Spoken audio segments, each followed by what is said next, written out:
It's time for the Rick Smith Show.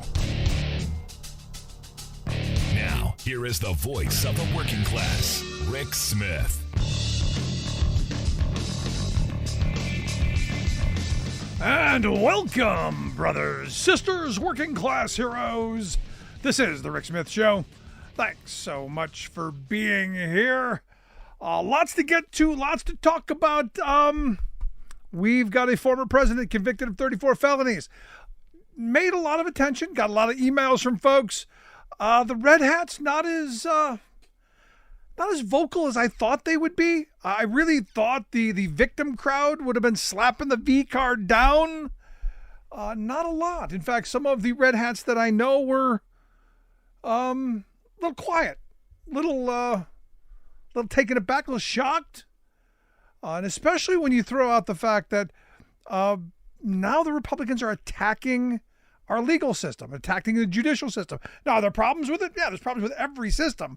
But to say just because now your guy got convicted of something he did doesn't mean that it's broken. But what I find interesting is the response. The response has always been, Donald Trump, this is how it goes. Donald Trump got convicted of 34 felonies. For something he did. Yeah, but Hunter Biden. And again, I don't know about the Hunter Biden case. When they put Hunter Biden on trial, when 12 jurors sit in a box and they put a bunch of evidence under oath with people putting their hand on that book, swearing to tell the truth, the whole truth, nothing but the truth, so help them, the God that they claim to care about so much, then I'll pay more attention. And this is where my thought process has always been. You know, when they throw out this... the election was rigged. You had a lot of trials. You had a lot of court opportunities to bring all this stuff in that you now claim is factual. Chose not to. And I wonder why. I wonder why the Giulianis and the Sidney Powells and all of the learned folk who were advising Trump, why didn't they bring these wild-eyed accusations into that courtroom? Because they knew it was all BS. See, for me, it's still, even as broken as we seem, I think all of us still look at that system where you go and you put your hand on the book and you swear to tell the truth, and those people in the box take their job seriously. Those 12 men and women take their job seriously. I think this is where we come back somewhat together. Red hat, blue hat, no hat. It seems to me that's where we go. Now, we're going to hear a lot about the felony convictions. A lot of people are going to be really happy. A lot of people are going to be really upset. Trump, of course, going to play the victim card. Republicans are going to follow in line because that's what they do. But for me, and again, this is where I took some beating over the weekend, I'm still a little sad by it. And I'm going to stand by that because this isn't the system that makes people's lives better. This politic that we're engaged in right now is not going to help working families and help, the kid that, grew up in the place that I lived as a kid. We're not making lives better. We're not advancing the best interests of this country. We're mired in conflict and muck. And it's not all Donald Trump's fault. I mean, we have a right-wing media hell-bent on clickbaiting. We've got a corporate-controlled media all hell-bent on creating a horse race. And what it means is we're not getting what the American people need, which is good information. What we're getting is garbage. And this is where my problem is. And out of our politicians, too. I mean, look, the fact that you've got Republicans attacking the judicial system is remarkable to me. Now, this week, the big story, Chuck Schumer is going to have a vote on the right to the Contraception Act. Going to be on the day, I guess it's the anniversary of the overturning of Roe. This will happen, I guess, on Wednesday. That, to me, is an important thing. You get that vote, you at least have something to talk about, policy-wise. How are we gonna help people? How are we gonna help protect people? How are we not gonna have more abortions? There's a lot of good stuff here. But sadly, our news media is going to keep us focused on that. So we're going to take a quick break. When we come back, Fred Wellman's going to be here to share some thoughts on the verdict And maybe, how this is going to play out for voters, because I'm still kind of interested where this is going to take us. So quick break, right back with Fred Wellman. Stick around. This is The Rick Smith Show.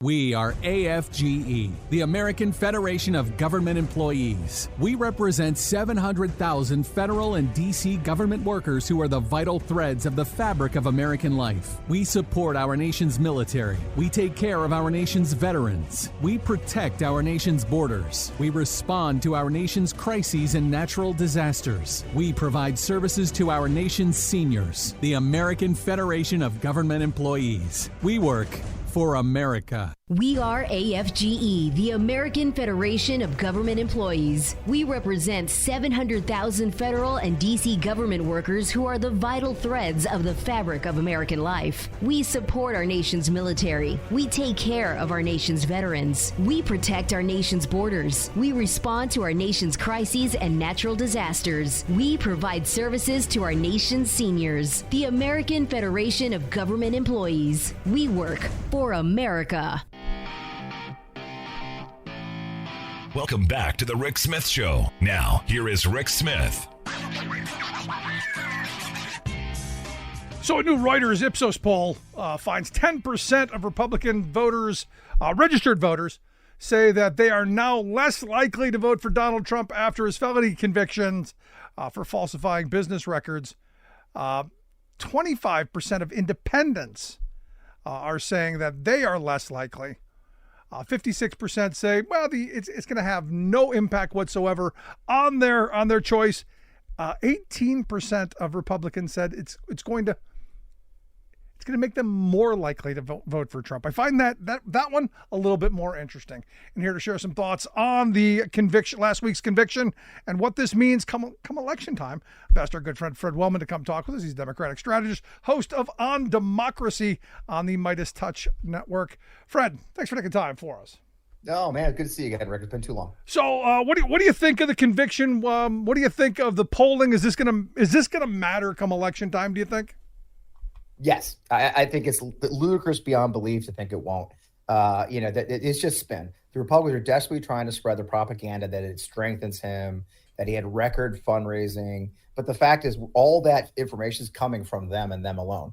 There's been nothing to back it up. Immediate polls showed a 2-point bump for Biden. Matter of fact, almost every poll that's come out since the conviction has shown Biden up. A poll came out just before we were on the show that showed a 3-point bump since May.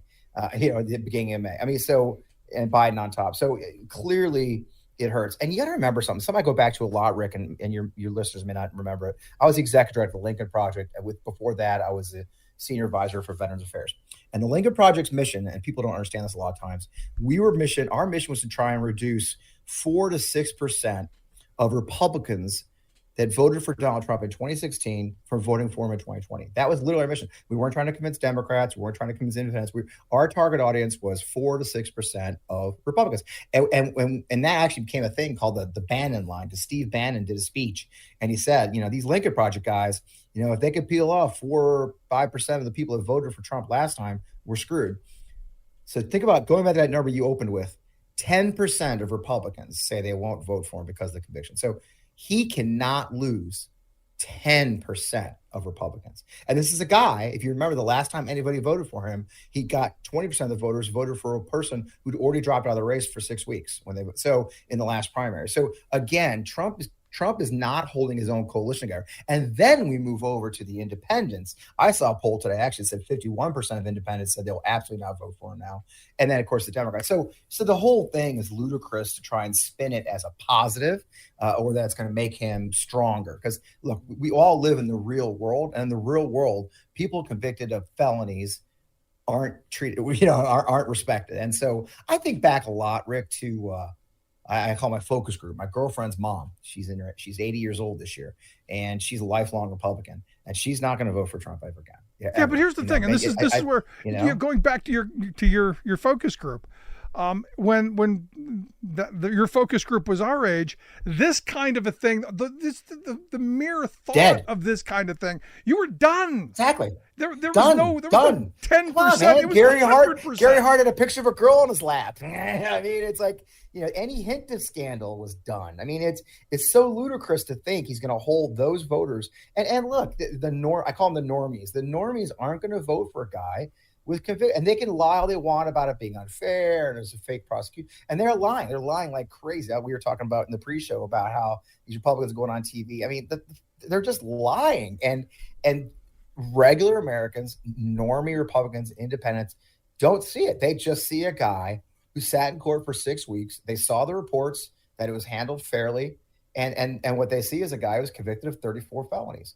And that's no joke. And God knows what's going to happen when he gets that's assuming he doesn't send him to actual jail. Yeah, see, I'm of the mindset that's never going to happen, but we'll see.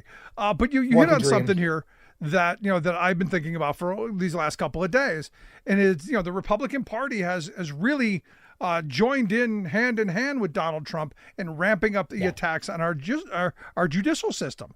Every time I turn around, there's another senator or congressman who's, Mike Lee, this is all rigged and we should be looking into this.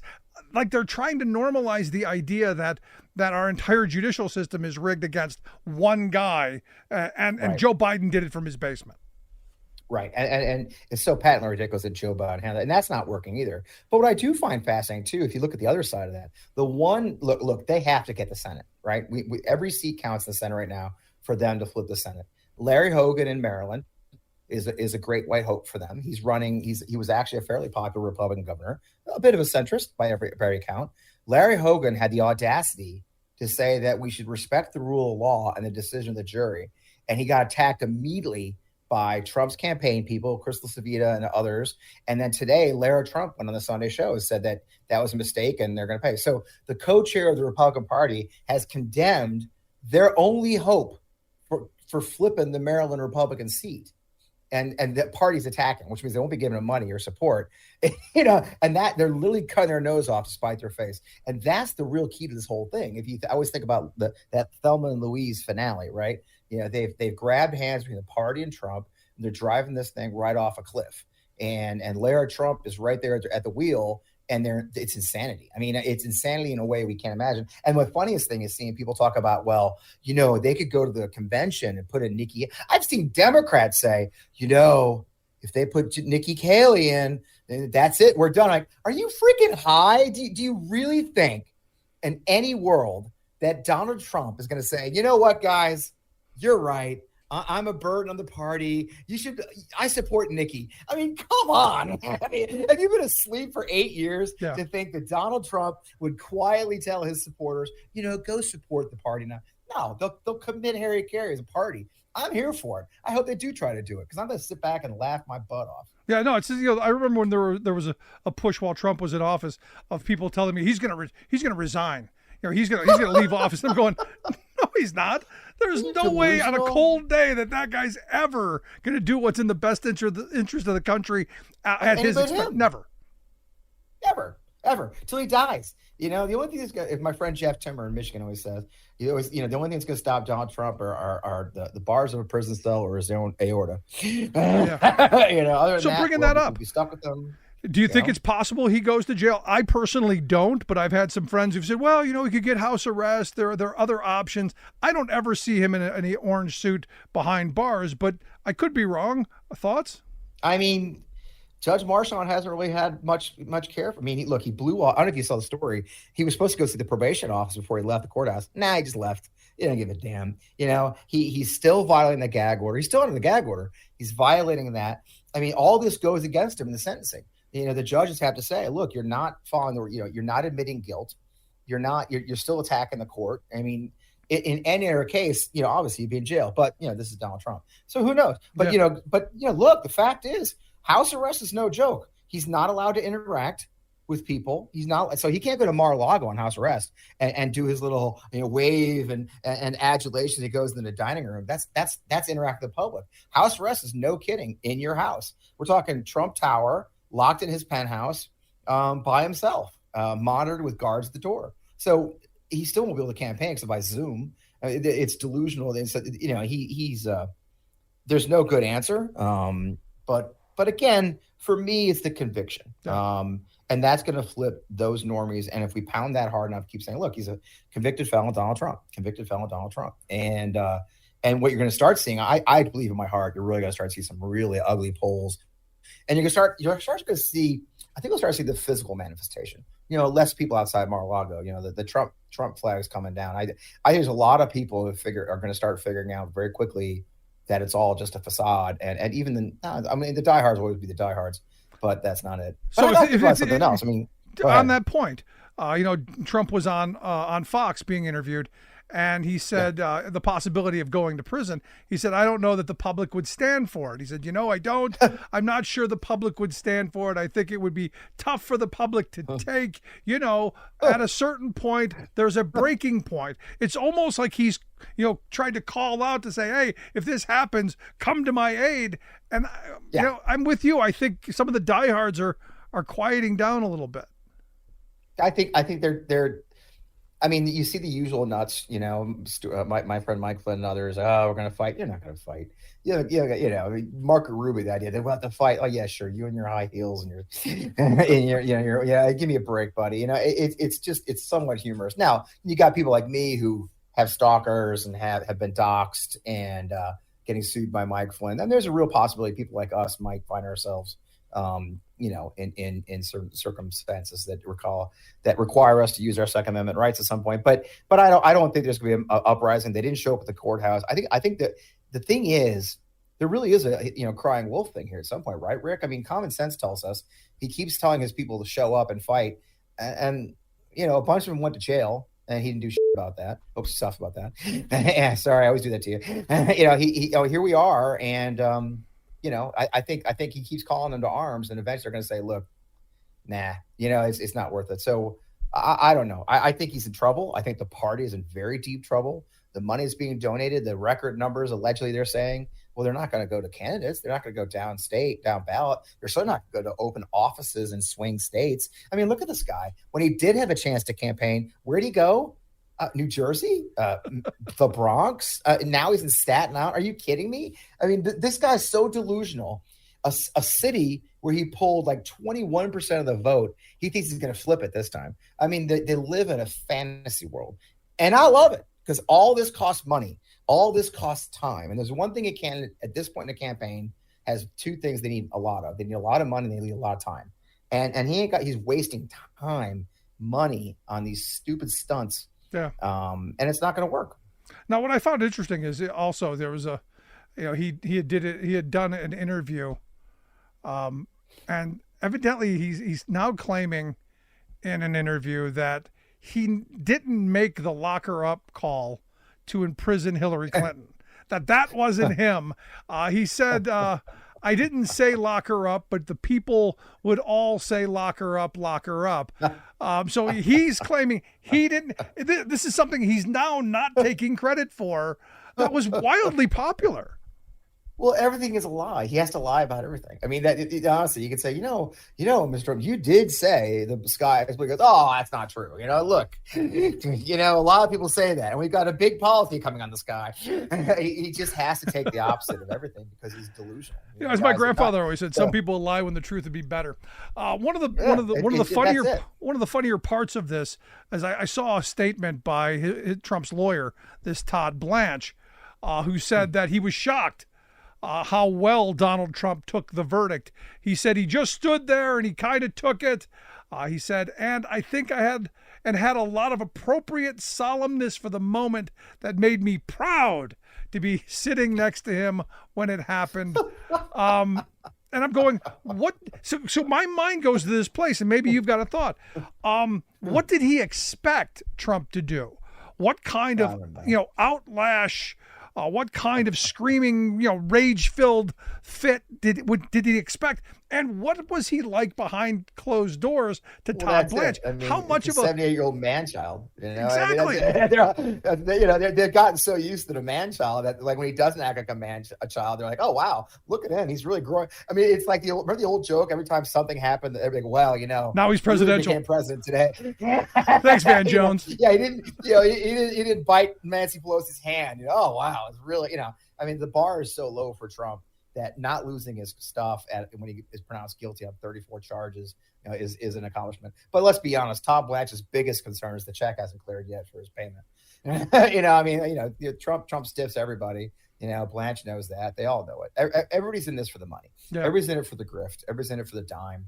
And all this, if you look, I've been following these guys, professionally for years, specifically a little over 4 years, the Lincoln Project, when I started with them, is the desperation is like nothing I've ever seen. And look, they're going to try and act cocky and spin it, but they are desperate. They're so scared. They know, everybody knows that the gravy train is running off the tracks, that the guy they hung the entire Republican Party apparatus around is now a convicted felon. And no spin will ever change the fact that his name is going to say convicted felon after it.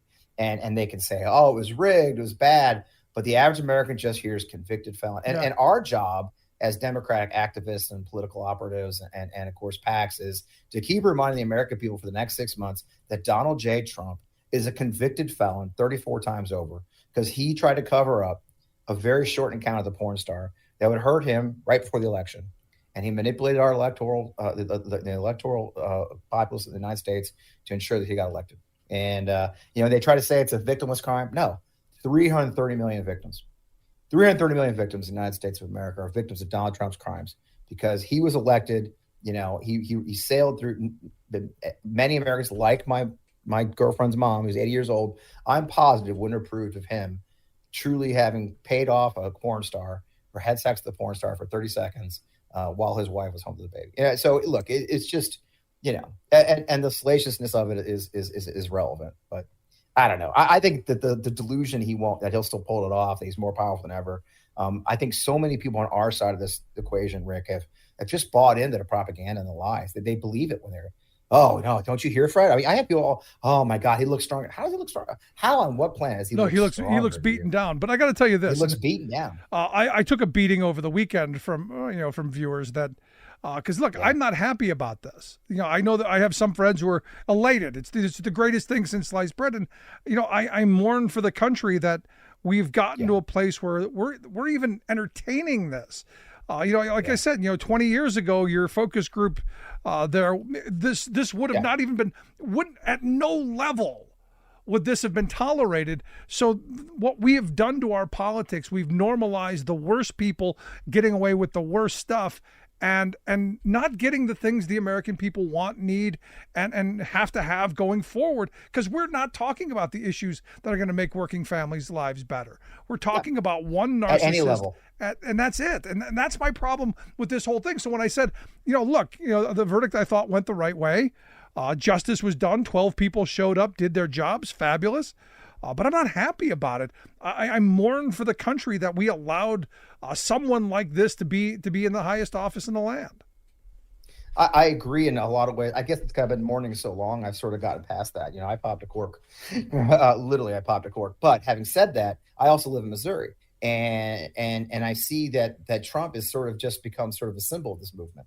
The fools, we're the place this lady put out, I guess she put a rap video out. She's running for Secretary of State, this young woman, and she's the one that torched books she checked out of the library. It's like, look, I live in the land of stupid. Talk about not to govern. Yeah, but see, this is exactly what I'm talking about, Fred. This is exactly it. This is exactly it. We've normalized the worst kind of behavior where in the past, none of us would have entertained even the remotest of ideas to vote for someone who does that. Well, what gives me hope is this, though, Rick, and I have my show, and I'm on the Midas Touch Network, and everybody's a lawyer on the Midas Touch Network. Every other host of Midas Touch, I swear to God, is a lawyer. Even Jason Kander. So I decided very clearly I'd no longer have lawyers on my show and talk about the law. So everybody else is talking about everybody's talking about the Trump thing. I talk about it. So I had a guest this week on Mike Hicksonball, who wrote a book called They Came for the Schools. And Mike was there at Ground Zero in Southlake, Texas. And if you know the history of this schools movement, the anti-school movement, it started in Southlake, Texas. Dana Lash, the NRA, gun woman, lives there, and others. And that's where the actual Moms for Liberty came out of Florida. But the movement started in Southlake, Texas, where they created a local PAC that took over the school board and did the DEI and the COVID masking, all that stuff. And then it grew from there as a national program. But what was interesting to me is living here in Missouri and talking to Mike Hickson on the show, as well as what I call the green shoots. And the green shoots are, after 4 years of this movement, we're right at 4 years because it started during COVID, they're losing. Here in Missouri, in St. Louis, we just had our local elections in April. And finally, the progressives and the normies, they're not even progressives, just the normal humans, are banding together and running. And they're running slates of normies. And we did it here in Rockwood School District, where my partner lives. And they ran together as a slate of normies. And they defeated all of the Moms for Liberty candidates. Almost every single far-right Moms for Liberty supported candidate for school board in all of Missouri, save a few, lost. Francis Howell School District in northern St. Louis County or St. Charles County got flipped back to normies. You see it in Bucks County, Pennsylvania, flipped back to normies, fired the superintendent. So for me, and talking to Mike Hickson, that's where I take hope right now. So many Americans are now that this movement has reached their doorstep, now this MAGA movement has reached their schools, they're saying, oh my God, I want my school to work. Now I'm not talking like, I just want it to work. I'm not the budget to be passed. No, it's that frame. My school's good. It's all the other ones that are bad. And when they see the attacks coming to their back, they don't like it. No, you're spot on. No, and that's good. So you've given me some hope we can end on. This is I am hopeful. It's a mission. It's a journey. But I think we're there. I think people are going, enough's enough. And I think we'll start seeing the coming. And I talked to elected officials. I talked to electeds in here in Missouri and the Democrats. They talk to their colleagues in the House, the Missouri House, Republicans. And the Republicans are telling them, we know we're screwed. Yeah. Demographically, people are frustrated. We're not getting anything done. And this cycle, these guys, they didn't pass a law for 2.5 months. And their first bill these idiots passed was to give the governor $2.5 million to send 25 state troopers and 90 National Guardsmen to Texas for Greg Abbott's stunt. That's the first thing they passed. Yeah. Not roads, not healthcare, rural hospitals closing, not the 49th in teacher pay in America. No, a special bill, budget item to send the stunt. Yeah. And we have real problems in Missouri. And 25 of our state troopers are driving around. And then, Rick, they had to give them $90,000 to buy cars because they weren't allowed to take official state vehicles because it's not an official mission. So the guardsmen couldn't take any military vehicles with them because the U.S. Army is like, no, you're not taking our vehicles with this stuff. So, people are tired of it. Yeah, man. I'm with you. Fred, I appreciate the time as always. Always challenging to talk with you, though. I appreciate the time. I make you beep. Thanks so much, Fred Wellman. Appreciate the time, man. My show's R-rated, brother. Catch me on Friday nights at Midas Touch, man. I'd love to see you guys. There you go. Great stuff. Our good friend, Fred Wellman. Again, make sure you check out his work. We'll get links out on social media. Back after this. Stick around.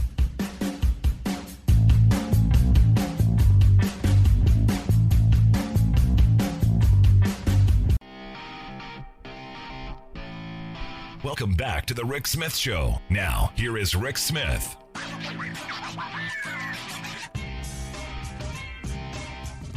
So evidently, you had the conviction. Trump found guilty on one day. The next day, he joins TikTok. Evidently, on Saturday, for the first time, he posted his first TikTok. Again, this. He's got the Truth Social thing. So it kind of makes me wonder why you're going over to TikTok when you own pretty much the company that you once tried to ban. Very, very curious. But here to share some thoughts on the big verdict and what this means in the coming campaign days, I've asked our good friend, former Ohio Congressman and political analyst Bob Nady to share some thoughts. Bob, thanks for taking time for us. Thank you, Rick. So, how big of a deal is this come November? Well, I mean, it's big enough deal that he went to TikTok the next day to, kind of move on, shall we say, I guess. It's a big deal to the Trump campaign. They have to look at it. They have to look at the impact. Obviously, right now, A couple of things have to be looked at. Let me answer your question up front. Right now, I don't think this is a huge deal, but due to the abnormal nature of Biden and the detractions he has and the people against him, which shouldn't be against him, and Trump and the detractions, obviously, and the people that he has against him, some of the groups, which also shouldn't be against him. And we can, talk about those groups, the females, the suburbians, 18 to 34, young progressives who are mad at Biden, et cetera. So you've got these groups. So it's not, I don't think, an end of the world deal, but it's a problem because in this abnormal election, anything that comes into play for Biden and Trump is a big deal. Yeah. RFK Jr., couple of the Democrat, candidates that are out there running, who may not take 0.5%, and they may take 1%. You combine all that together, it can cause problems for either of the candidates. Now, one thing I'm going to look at this week heavily, and I'm not a live by a poll person. I never have been, even in my own elections over the years. But polls are guidelines, and the one thing I want to see goes back to 2016. In 2016, Ellen Ratner, your friend and mine, made everybody that worked for her pick who's going to win the election, Trump or Hillary Clinton. And I picked Trump, Ellen picked Trump, and everybody else in the news organization picked Hillary Clinton. When people were saying, how could you pick Donald Trump? He's this and that. I said, you need to pick who you think's going to win, not who you like or who you want to win. Right. Now, having said that, I was doing at that time these multitude of stations, 22, 24 a day. And the grab 'em tape came out, right? And the next day, every station said, well, what do you think now? And I said, yeah, Trump. Because the polling was done instantly. Hillary bumped up 4. Not 40, not 14, yeah. 4. When she bumped up 4, I thought, okay, you get this bump and then it kind of subsides. So whatever bump right now is unfavorable to Trump is a bump in the independents, for example, that may go to Biden, that may not, because a lot of people in this election, it's not even so much are they going to vote for Biden or Trump of these groups, but are they going to vote? Or are they going to vote for, RFK Jr. or somebody else? So I don't think this is the end of the world, but obviously this is not something the Trump campaign wanted. They would like to have said, not guilty and really ran with that. No, I'm right there with you. So if you're running Biden's campaign and you're running against Trump, I guess you're running against Trump anywhere. Do you make the verdict the central issue of your campaign? Absolutely not. And one thing that I was disappointed in the political scheme of things is when the President Biden, was at a press conference, and as he left the room, somebody yelled, Donald Trump blames you for this, something to that extent. President Biden stopped, was silent, looked, and gave this smile and said nothing. But it was a smile that you could interpret of he's happy about it, which is one thing. Or it was a smile that you could interpret, yeah, he had something to do with it. Or you could interpret it of you asking the question is stupid because it's a state issue, not a federal issue. Right. And what would I have to do with it? It could be that too. Right. But what I think would have been best is just don't turn around and then just move on. You're the president, take it to a higher level. Now, as far as how I just answered, absolutely not. Not by the president. Now, surrogates, advocacy groups, go at it with Trump, go at it with Trump. But the president himself, as Biden and as the Biden campaign, as the out front face of it, obviously, needs to dig in to the differences of he and Trump, but dig into the economy, balancing the budget, whatever he feels is appropriate and whatever he wants to have President Biden as his whatever he wants to have as his mantra. No, I agree with you. Whenever I advise candidates, it's always about what are you going to do to make the voters' lives better? What policies are you moving? What initiatives? What things are you doing? And look, I think Biden's got a large arsenal of talking points that can help him say, look, this is what I'm doing to rebuild the country. This is what I'm helping to do to reshore manufacturing. This is what I'm helping to do to reward work once again. There's a lot here that we could be focused on other than Donald Trump. Right. My first election was against former Congressman Wayne L. Hayes, who was one of the most powerful members of the House in its modern history at the time. And he had a sex scandal with Elizabeth Ray. His secretary couldn't type, etc. He resigned. He came back to Belmont County and within a 2-year period was elected state representative. 2 years later, I ran against him. The consultants from the state party put together a commercial. Wayne Hayes is too old. Wayne Hayes had a sex scandal. Wayne Hayes resigned from Congress. And I looked at the tape and I said, no. We all know he resigned from Congress. What happened to him afterwards? He got elected. No. The voters know, and they have an opinion on that. I'm not going to be part of that. Not because I was trying to take a high road or something, but because I knew it was ineffective. This is the same type of thing for Biden. Now, also congressional candidates, too. When I ran in 1996, Newt Gingrich was down, in his polls. Everybody was after him. And I had a district with 16% Republican index. So I had to make my way. Now, my opponent tried to bring it back to Gingrich and Ney. They're the same, blah, blah, blah, commercials morphing, me into Newt, et cetera. But I had to get out front of the issue, and I forced it to be about issues. Now, yes, that was, for my survival in that campaign, but it's something I would do anyway. People know what Trump did. He's been convicted. He's a convicted felon. That's in their minds. They know the president needs to go another direction. And again, maybe it's just me being, maybe this is just wishful thinking that we get back to something close to issues, because it seems like this so far has all been about Donald Trump. All of the news media time, all the last couple of weeks, it's all been Trump. And Biden's problem is no matter what his message is, he can't get past the noise. Right. And upcoming is going to be, again, when the judge sentences. And I'm not talking the law here.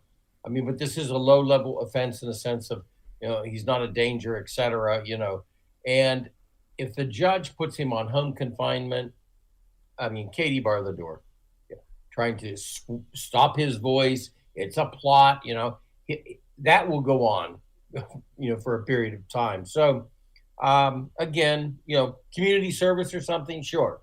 But I would hope politically. So you mean like picking up trash along the side of the highway? Community service, Come on. They can do a lot of stuff. A lot. See, I think that would be the worst indignity of all. Now, that's a sentence I could actually get behind. Sure. In a Speedo. Oh.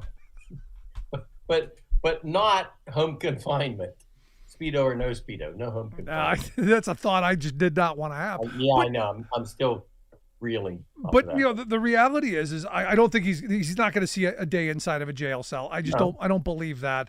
Although I have a lot of people who are like, he has to go to jail. It's the only way we can save the country. And I go, look, the only way we can save the country, I believe, is if we have a free and fair election and we as voters come to our senses. Look, the one thing that came out of this trial is that 12 people showed up. 12 people heard a case, 12 people came to a decision, and that we respect that as part of the rule of law. That to me is a win. That normalizes what we've been accustomed to.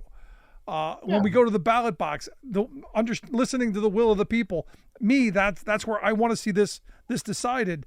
Not by locking somebody up or silencing them or gagging them, or even though that would be fun. No, I guess I'm not there. No, I agree with you, because it needs to take a different direction when it comes to President Biden himself as president and as a candidate. And he just doesn't need to get wrapped up into the whole thing. Now, during the debate, it could come up. Well, it will come up. And then I think President Biden has to be very, very careful, how he handles it. You think the debates are coming? Oh, I know that a couple of the consultants have said Trump's not going to debate. Trump will debate, yes. See, I don't see him not. I see him thinking that Biden can't speak, that he's going to stutter and stammer and do all that, and he's going to run right over him. So I see him as the bully, thinking he has the upper hand. So I don't think there's a way that he stays out of it. No, all these top consultants this week, he won't debate. He will debate. Number two, he's going to attempt to the best of his ability to get Biden off of his square, to get him upset about his son or get him upset about, China, something. Trump will do that, hoping to get Biden into, a position where he, like I said, gets off of what we call off of his square. Yeah. No, it's going to be interesting to see where this goes. I want to get your thoughts on, evidently Trump said that he didn't say lock her up. That evidently that's, he said he decided not to go after imprisoning her because it would have been a terrible thing. He's kind of taken a different view of history that I think everyone else in the country remembers. But he's claiming that, it wasn't him who said lock him up, but all the people in the crowd who said lock her up. Well, he said lock her up. They responded lock her up. He could have said no. He didn't do that. I read that article and I'm like, okay, look. I'm sure there's tapes where he chants along with them saying lock her up, which is saying lock her up. But he bought into that whole thing. Yep. And the reason, when you buy into it and you don't correct the crowd, then you're part of it. You own it, yeah. But the reason I bring this up is it seems like there's a lot of things that, were true or not true. Like it seems like every day there's a new reality, an alternative reality, if you were. Like there's a lot of alternative facts out there, and the Republican Party seems to be jumping in behind it. Like the attacks of our judicial system. I'm looking at a lot of elected Republicans, going after our judicial system, going, no, he was charged, he was tried, a jury came to the decision. This is our system. I don't get what the point of attacking the judicial system at this point is. Well, it's just to, deflect the issue, to say that, it's an unfair system. But these are the law and order people. This is the system that they've been part of for a very long time. So to now say that it's now broken just seems like nonsense. They're going to do this. They're going to, if had the system found that Trump was innocent, then they would have praised the system despite what the prosecutor tried to do. Right. So the reason I bring this up is, the Hunter Biden thing's coming up. So obviously the equal here is, and this is the response I got from every red hat that I brought this up to. I said Trump got convicted of 34 counts. Yeah, well, Hunter Biden. The response is Hunter Biden. Well, Hunter Biden isn't running for president. But here's the thing. If he goes to court, and 12 people find him guilty, I'm going to go 12 people did their job. He's guilty of a crime. He should pay. That seems to me to be where we should all kind of be, in that middle of the road on this kind of issue. Well, we should be, but, people, especially the ones that are going to defend Trump, are going to look at the system as they like the system, whether it functions the way they like it or not. Yeah. Like the International Court, you've got the senators who got on a conference call. They liked it when it happened to Putin. They didn't like it when it happened to Netanyahu. So it depends on who their favorite is at the time. And on this case, like with members of Congress that were saying that the court system's broke, I think there's some cases where you could. The Georgia case, frankly, because of what happened with Fannie Willis and the whole deal down there with the guy she had an affair with, you could look at that case and say, that one will be tainted. You need to replace her. There's some justification for maybe having an opinion on that. The other cases, the court speaks, and that's what happens. Now, the Hunter Biden issue, I'm sure that issue, even though, he's not running for president, he's the president's son.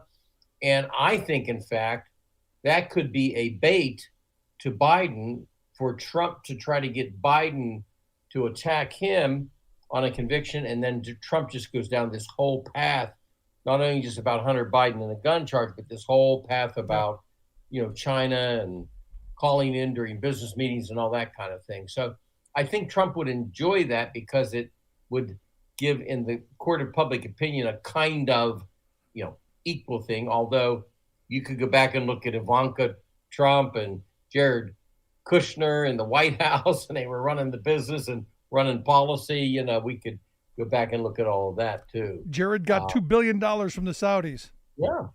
He didn't get that because he's handsome, For $2 billion, I'd have made him cut up Khashoggi. Was that wrong to say? It was probably wrong. No, it's okay. No, I mean, for that kind of money, for someone who, I'm going to leave that, lay it right where it is. But this week, I want to get your thoughts. What are we paying attention to this week? What do you think is going to be the big issue this week? Well, Chuck Schumer in the Senate is going to bring up, because let's face it, not a whole lot's going to go on this summer, and then August is the break, and then we go into the elections. But Schumer's going to bring up a right to contraception, so he's going to bring that up this week in the Senate. Now, most of everything else is kind of underway. There's going to be some Israel things back and forth, and the invitation for Netanyahu to speak, and the controversies that'll come with that. But I think this week the big deal is going to be that vote in the debate on contraception, because it'll be on the anniversary of the undoing of Roe v. Wade. That's right. Yeah. Mm-hmm. So right. We'll see where that brings us. But Bob, as always, great stuff. Appreciate the input. Thank you. Our good friend Bob Ney, former Ohio congressman. I want to hear your thoughts. What do you think the top issue of this election cycle should be? Should it be the conviction, or should it be, as I think, how are you going to make people's lives better? What did you do? What are you going to do? What direction are you going to take us? I want to hear your thoughts. Email me, rick@thericksmithshow.com. Right back.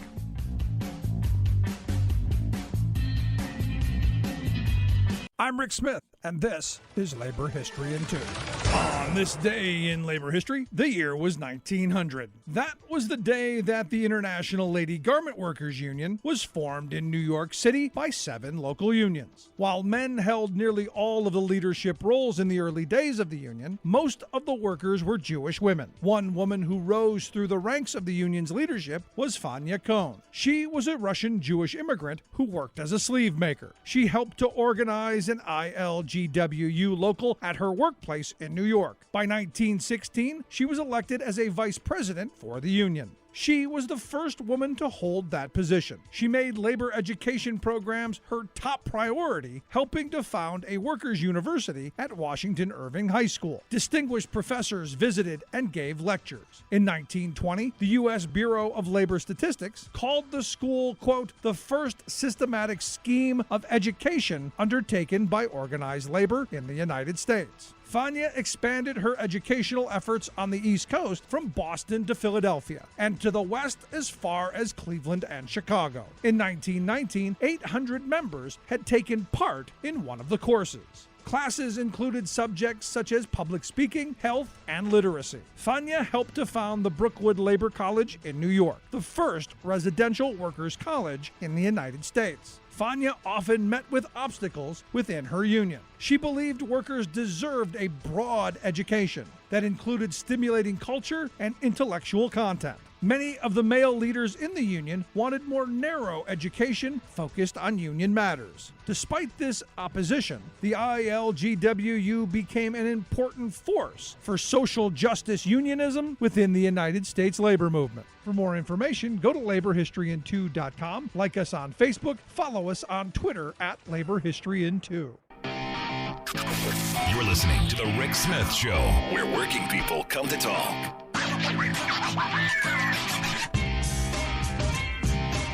So again, if I'm running this campaign, and I'm glad Bob Ney, I'm glad I agree with him on this, because I like Bob. I think he's one of the smartest political strategists out there, a guy who has run and won many campaigns. For me, it's not about the candidate getting involved into the muck. There are people out there to point out that Donald Trump is a convicted felon. I don't think the campaign should touch it. I don't think it's something that you should come up with a cute little name for, Jailhouse Donnie or any of that stuff. Leave that to the surrogates and the talking heads. Leave that to the others. But for the campaign, it's my view that there's so much that you should be focused on. And I guess maybe I'm just, and I'd had this conversation over the weekend where someone kind of lectured me on being an old school political thinker. You seem, this person actually told me, you seem to think that people actually believe that politics can make their lives better. And I do. I believe that policy, good, smart policy, can make lives better. And look, you look at the infrastructure bill, the millions of jobs that are being created out of the infrastructure and the Inflation Reduction Act and all of the investments that we're making. Those jobs are real. Those jobs are making people's lives better. Those jobs are giving people a future. Those jobs are giving communities a future. Those jobs are making communities the communities of the future. This is the stuff that you talk about, in my view. If you're Biden, you don't even mention Trump's name with regard to this trial. You talk about what you've done, your accomplishments. If you talk about Trump, you talk about Trump's failures.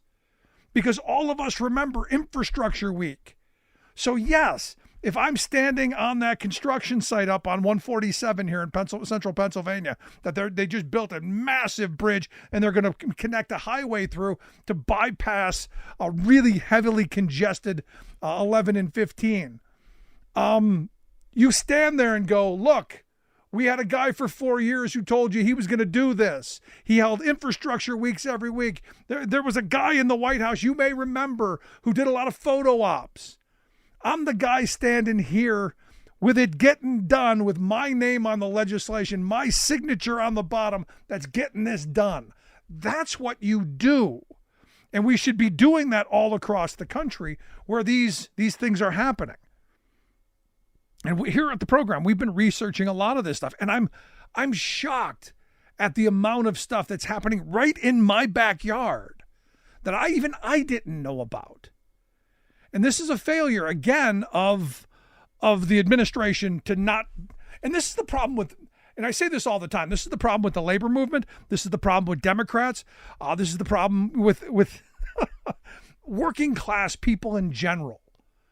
Not understanding the idea of Madison Avenue type advertising, and look, labor people, and I love them. Greatest, most salt of the earth people you're ever going to meet. Their goal in life is, how are we going to make people's lives better? Don't like to toot their own horn. Don't like to talk about the incredible work that they do.